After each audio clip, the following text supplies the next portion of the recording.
सिद्ध बलराम जीउंकर मंदिर रे चंदन लागि बेस चालू रही।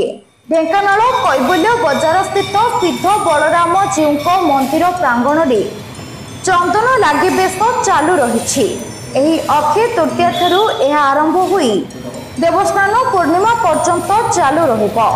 प्रत्येक दिन खेचुड़ी धूप पूर्व चंदन घोरा जाई बलराम कृष्ण सुभद्रा रुक्मणी जगन्नाथ को अत्यधिक गरम ठंडा हेबापाई लागि करा जाउछि। यापरे खेचुड़ी धूप मध्याह्न अर्ण धूप संध्या आरती रात्र धूप पर पहड़ पड़ुछि।